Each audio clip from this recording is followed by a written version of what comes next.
Welcome back to Another World Audiobooks. Have you checked out the website recently? Go to anotherworldaudiobooks.com and there you can actually request a full free audiobook. So if you're new to the podcast or if you haven't listened to all the books we've done, which we've done a lot of books, so if you have listened to all the episodes, I'd love to hear from you. If we've got any full podcast backlist episode listeners, I'd love to hear from you. Give you a special bonus or something like that because that's impressive. But if you haven't listened to all the books or if you'd like to catch up on one of your favorites, you can go to Another World Audiobooks and request a full free audiobook. It's just my way of saying thank you for listening and thank you for supporting the podcast. I so appreciate it. Speaking of which, shout out to all of our patrons. You guys make this each episode possible. I'm so grateful for each of you. If you want to become a patron, go to anotherworldaudiobooks.com. Seems like everything is at anotherworldaudiobooks.com, and it is. You can get merch, you can become a patron, all kinds of good stuff right there at anotherworldaudiobooks.com. So if you haven't yet, check it out. Link is in the show notes. Thanks guys for listening, and without further ado, let's jump right into the next chapter, installment of Sense and Sensibility. Chapter 23. However small Eleanor's general dependence on Lucy's veracity might be, it was impossible for her, on serious reflection, to suspect it in the present case, where no temptation could be answerable to the folly of inventing a falsehood of such a description. What Lucy had asserted to be true, therefore, Eleanor dared not longer doubt. Supported as it was too on every side by such probabilities and proofs, and contradicted by nothing but her own wishes. Their opportunity of acquaintance in the house of Mr. Pratt was a foundation for the rest, at once indisputable and alarming. And Edward's visit near Plymouth, his melancholy state of mind, his dissatisfaction at his own prospects, his uncertain behaviour towards herself, the intimate knowledge of the Miss Steeles as to Norland and their family connections, which had often surprised her, the picture, the letter, the ring, formed altogether such a body of evidence as overcame every fear of condemning him unfairly, and established as a fact which no partiality could set aside his ill treatment of herself. Her resentment of such behaviour, her indignation at having been its dupe, for a short time made her feel only for herself. But other ideas, other considerations soon arose. Had Edward been intentionally deceiving her? Had he feigned a regard for her which he did not feel? Was his engagement to Lucy an engagement of the heart? No. Whatever it might once have been, she could not believe it such at present. His affection was all her own. She could not be deceived in that. Her mother, sisters, Fanny, all had been conscious of his regard for her at Norland. It was not an illusion of her own vanity. He certainly loved her. What a softener of the heart was this persuasion! How much could it not tempt her to forgive? He had been blamable, highly blamable, in remaining at Norland after he first felt her influence over him to be more than it ought to be. In that he could not be defended. But if he had injured her, how much more had he injured himself? If her case were pitiable, his was hopeless. His imprudence had made him miserable for a while, but it seemed to have deprived himself of all chance of ever being otherwise. She might in time regain tranquillity, but he, what had he to look forward to?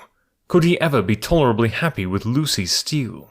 Could he, were his affection for herself out of the question, with his integrity, his delicacy and well-informed mind, be satisfied with a wife like her, illiterate, artful, and selfish? The youthful infatuation of 19 would naturally blind him to everything but her beauty and good nature, but the 4 succeeding years which, if rationally spent, give such improvement to the understanding, must have opened his eyes to her defects of education, while the same period of time, spent on her side in inferior society and such frivolous pursuits, had perhaps robbed her of that simplicity which might once have given an interesting character to her beauty.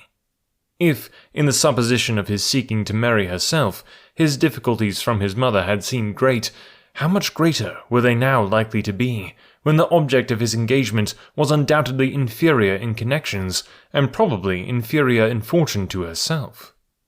These difficulties, indeed, with a heart so alienated from Lucy, might not press very hard upon his patience, but melancholy was the state of the person by whom the expectation of family opposition and unkindness could be felt as a relief. As these considerations occurred to her in painful succession, she wept for him more than for herself. Supported by the conviction of having done nothing to merit her present unhappiness, and consoled by the belief that Edward had done nothing to forfeit her esteem, she thought she could even now, under the first smart of the heavy blow, command herself enough to guard every suspicion of the truth from her mother and sisters.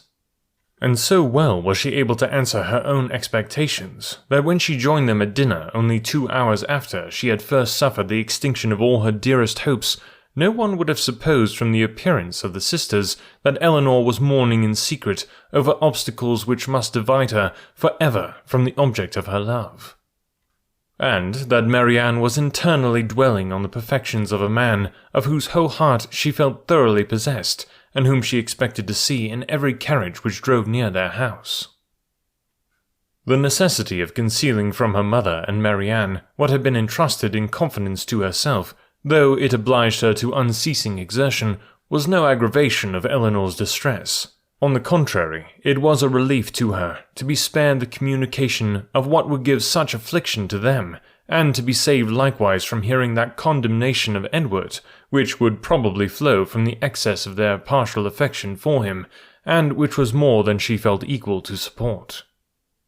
From their counsel, or their conversation, she knew she could receive no assistance. Their tenderness and sorrow must add to her distress, while her self-command would neither receive encouragement from their example nor from their praise.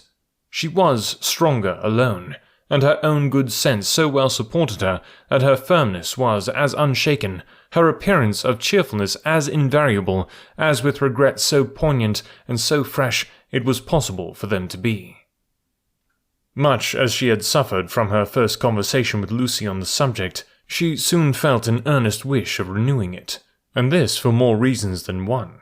She wanted to hear many particulars of their engagement repeated again. She wanted more clearly to understand what Lucy really felt for Edward, whether there were any sincerity in her declaration of tender regard for him, and she particularly wanted to convince Lucy, by her readiness to enter on the matter again, and her calmness in conversing on it, that she was no otherwise interested in it than as a friend, which she very much feared her involuntary agitation in their morning discourse must have left at least doubtful. That Lucy was disposed to be jealous of her appeared very probable. It was plain that Edward had always spoken highly in her praise, not merely from Lucy's assertion, but from her venturing to trust her on so short a personal acquaintance, with a secret so confessedly and evidently important. And even Sir John's joking intelligence must have had some weight. But indeed, while Eleanor remained so well assured within herself of being really beloved by Edward, it required no other consideration of probabilities to make it natural that Lucy should be jealous, and that she was so, her very confidence was proof. What other reason for the disclosure of the affair could there be, but that Eleanor might be informed by it of Lucy's superior claims on Edward, and be taught to avoid him in future? She had little difficulty in understanding thus much of her rival's intentions, and while she was firmly resolved to act by her as every principle of honour and honesty directed, to combat her own affection for Edward and to see him as little as possible, she could not deny herself the comfort of endeavouring to convince Lucy that her heart was unwounded. And as she could now have nothing more painful to hear on the subject than had already been told, she did not mistrust her own ability of going through a repetition of particulars with composure. But it was not immediately that an opportunity of doing so could be commanded, though Lucy was as well disposed as herself to take advantage of any that occurred, for the weather was not often fine enough to allow their joining in a walk, where they might most easily separate themselves from the others. And though they met at least every other evening either at the park or cottage, and chiefly at the former, they could not be supposed to meet for the sake of conversation. Such a thought would never enter either Sir John or Lady Middleton's head, and therefore very little leisure was ever given for a general chat, and none at all for particular discourse. They met for the sake of eating, drinking, and laughing together, playing at cards or consequences, or any other game that was sufficiently noisy. 1 or 2 meetings of this kind had taken place, without affording Eleanor any chance of engaging Lucy in private, when Sir John called at the cottage one morning to beg, in the name of charity, that they would all dine with Lady Middleton that day, as he was obliged to attend the club at Exeter, and she would otherwise be quite alone, except her mother and the two Miss Steeles. Eleanor, who foresaw a fairer opening for the point she had in view, in such a party as this was likely to be, more at liberty among themselves under the tranquil and well-bred direction of Lady Middleton than when her husband united them together in one noisy purpose, immediately accepted the invitation. Margaret, with her mother's permission, was equally compliant, and Marianne, though always unwilling to join any of their parties, was persuaded by her mother, who could not bear to have her seclude herself from any chance of amusement, to go likewise. The young ladies went, and Lady Middleton was happily preserved from the frightful solitude which had threatened her. The insipidity of the meeting was exactly such as Eleanor had expected. It produced not one novelty of thought or expression, and nothing could be less interesting than the whole of their discourse both in the dining-parlour and drawing-room. To the latter the children accompanied them, and while they remained there she was too well convinced of the impossibility of engaging Lucy's attention to attempt it. They quitted it only with the removal of the tea-things. The card-table was then placed, and Eleanor began to wonder at herself for having ever entertained a hope of finding time for conversation at the park. They all rose up in preparation for a round game. "I am glad," said Lady Middleton to Lucy, "you are not going to finish poor little Anna Maria's basket this evening, for I am sure it must hurt your eyes to work filigree by candlelight, and we will make the dear little love some amends for her disappointment tomorrow, and then I hope she will not much mind it." This hint was enough. Lucy recollected herself instantly, and replied, "Indeed, you are very much mistaken, Lady Middleton. I am only waiting to know whether you can make your party without me, or I should have been at my filigree already. I would not disappoint the little angel for all the world, and if you want me at the card-table now, I am resolved to finish the basket after supper." "You are very good. I hope it won't hurt your eyes. Will you ring the bell for some working candles? My poor little girl would be sadly disappointed, I know, if the basket was not finished tomorrow, for though I told her it certainly would not, I am sure she depends upon having it done." Lucy directly drew her work-table near her, and reseated herself with an alacrity and cheerfulness which seemed to infer that she could taste no greater delight than in making a filigree basket for a spoiled child. Lady Middleton proposed a rubber of Casino to the others. No one made any objection but Marianne, who with her usual inattention to the forms of general civility exclaimed, "Your ladyship will have the goodness to excuse me. You know I detest cards. I shall go to the pianoforte. I have not touched it since it was tuned." And without farther ceremony she turned away and walked to the instrument. Lady Middleton looked as if she thanked heaven that she had never made so rude a speech. "Marianne can never keep long from that instrument, you know, ma'am," said Eleanor, endeavouring to smooth away the offence. "And I do not much wonder at it, for it is the very best toned pianoforte I ever heard." The remaining 5 were now to draw their cards. "Perhaps," continued Eleanor, "if I should happen to cut out, I may be of some use to Miss Lucy Steele in rolling her papers for her, and there is so much still to be done to the basket that it must be impossible, I think, for her labour singly to finish it this evening. I should like the work exceedingly if she would allow me to share in it." "Indeed, I shall be very much obliged to you for your help," cried Lucy, "for I find there is more to be done to it than I thought there was, and it would be a shocking thing to disappoint dear Anna Maria after all." "Oh, that would be terrible indeed," said Miss Steele. "Dear little soul, how I do love her." "You are very kind," said Lady Middleton to Eleanor, "and as you really like the work, perhaps you will be as well pleased not to cut in till another rubber, or will you take your chance now?" Eleanor joyfully profited by the first of these proposals, and thus, by a little of that address which Marianne could never condescend to practice, gained her own end, and pleased Lady Middleton at the same time. Lucy made room for her with ready attention, and the 2 fair rivals were thus seated side by side at the same table, and, with the utmost harmony, engaged in forwarding the same work. The pianoforte at which Marianne, wrapped up in her own music and her own thoughts, had by this time forgotten that anybody was in the room besides herself, was luckily so near them that Miss Dashwood now judged she might safely, under the shelter of its noise, introduce the interesting subject, without any risk of being heard at the card table. Chapter 24. In a firm, though cautious tone, Elinor thus began. I should be undeserving of the confidence you have honoured me with, if I felt no desire for its continuance, or no farther curiosity on its subject. I will not apologize, therefore, for bringing it forward again. Thank you, cried Lucy warmly, for breaking the ice. You have set my heart at ease by it, for I was somehow or other afraid I had offended you by what I told you that Monday. Offended me? How could you suppose so?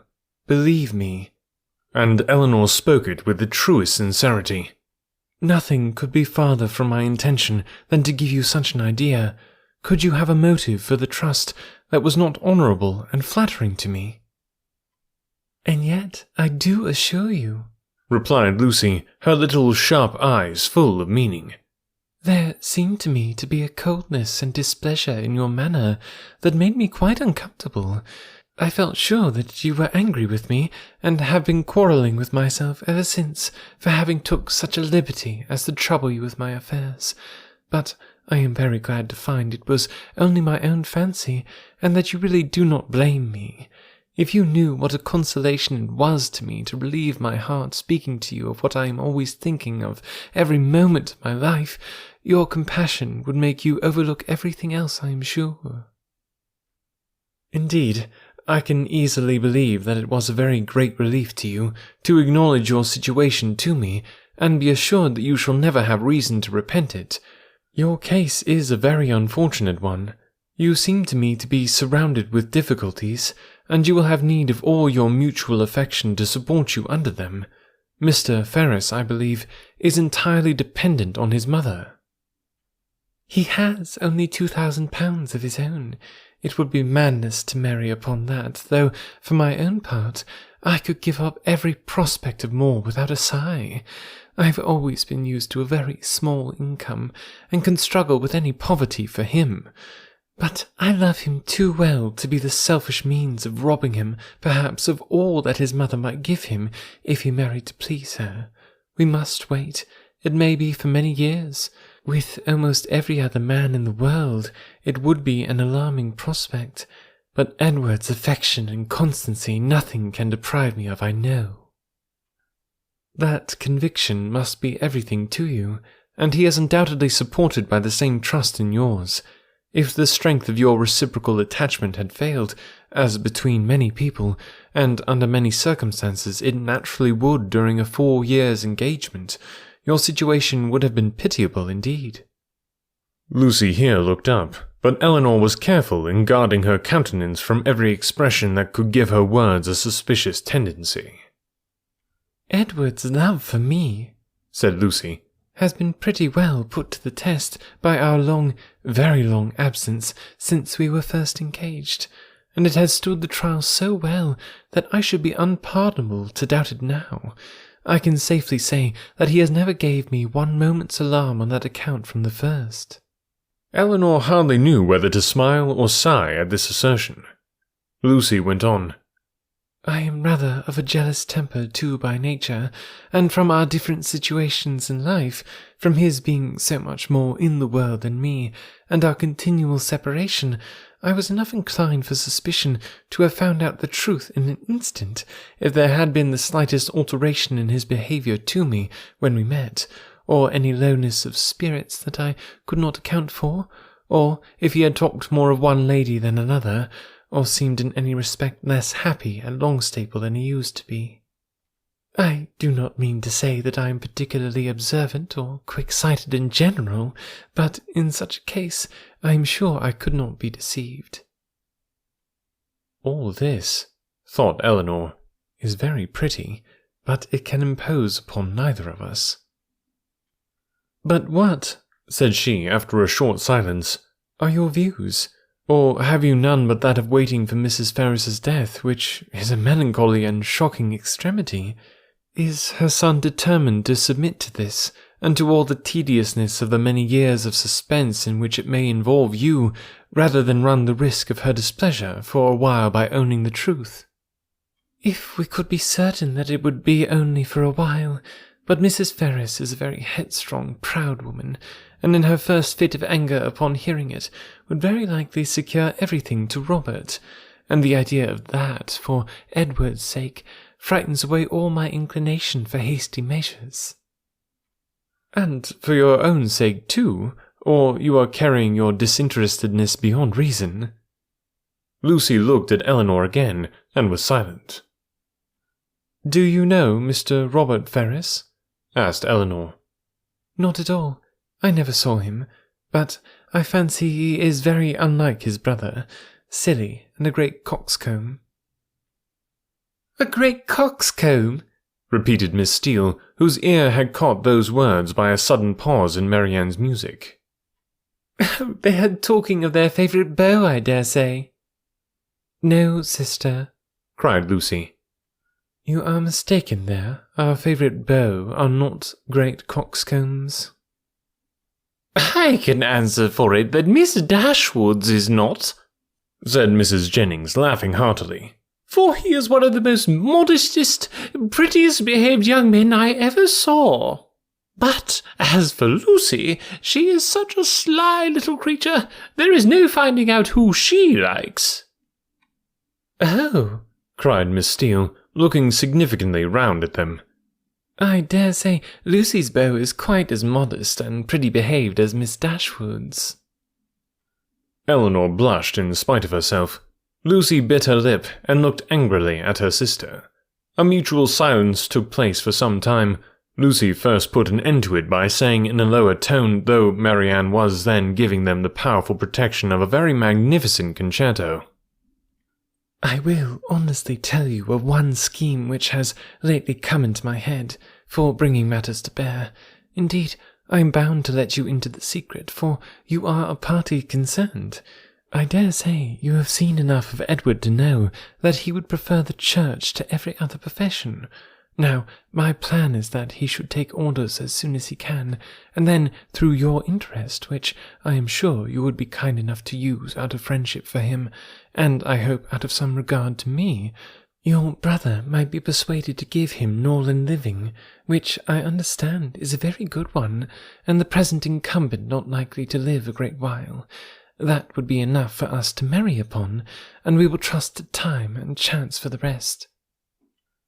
I should always be happy, replied Elinor, to show any mark of my esteem and friendship for Mr. Ferris.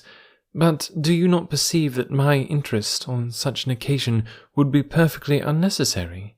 He is brother to Mrs. John Dashwood. That must be recommendation enough to her husband. But Mrs. John Dashwood would not much approve of Edward's going into orders. Then I rather suspect that my interest would do very little. They were again silent for many minutes.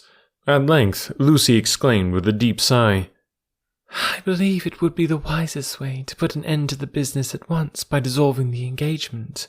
We seem so beset with difficulties on every side that, though it would make us miserable for a time, we should be happier perhaps in the end. But you will not give me your advice, Miss Dashwood? No, answered Elinor with a smile which concealed very agitated feelings. On such a subject I certainly will not. You know very well that my opinion would have no weight with you, unless it were on the side of your wishes. Indeed, you wrong me, replied Lucy with great solemnity. I know nobody of whose judgment I think so highly as I do of yours, and I do really believe that if you were to say to me, I advise you by all means to put an end to your engagement with Edward Ferris, it will be more for the happiness of both of you, I should resolve upon doing it immediately. Elinor blushed for the insincerity of Edward's future wife, and replied, This compliment would effectually frighten me from giving any opinion on the subject had I formed one. It raises my influence much too high. The power of dividing two people so tenderly attached is too much for an indifferent person." "'Tis because you are an indifferent person," said Lucy with some pique, and laying a particular stress on those words, "that your judgment might justly have such weight with me. If you could be supposed to be biased in any respect by your own feelings, your opinion would not be worth having." Eleanor thought it wisest to make no answer to this, lest they might provoke each other to an unsuitable increase of ease and unreserve, and was even partly determined never to mention the subject again. Another pause, therefore, of many minutes' duration succeeded this speech, and Lucy was still the first to end it. "Shall you be in town this winter, Miss Dashwood?" said she, with all her customary complacency. "Certainly not." "I am sorry for that," returned the other, while her eyes brightened at the information. "It would have gave me such pleasure to meet you there, but I dare say you will go for all that. To be sure, your brother and sister will ask you to come to them." "It will not be in my power to accept their invitation if they do." "How unlucky that is! I quite depended upon meeting you there. Anne and me are to go the latter end of January to some relations who have been wanting us to visit them these several years, but I only go for the sake of seeing Edward. He will be there in February, otherwise London would have no charms for me. I have not spirits for it." Eleanor was soon called to the card table by the conclusion of the first rubber, and the confidential discourse of the two ladies was therefore at an end, to which both of them submitted without any reluctance, for nothing had been said on either side to make them dislike each other less than they had done before. And Eleanor sat down to the card table with a melancholy persuasion that Edward was not only without affection for the person who was to be his wife, but that he had not even the chance of being tolerably happy in marriage, which sincere affection on her side would have given, for self-interest alone could induce a woman to keep a man to an engagement of which she seemed so thoroughly aware that he was weary. From this time the subject was never revived by Eleanor, and when entered on by Lucy, who seldom missed an opportunity of introducing it, and was particularly careful to inform her confidant of her happiness whenever she received a letter from Edward, it was treated by the former with calmness and caution, and dismissed as soon as civility would allow, for she felt such conversations to be an indulgence which Lucy did not deserve, and which were dangerous to herself. The visit of the Miss Steeles at Barton Park was lengthened far beyond what the first invitation implied.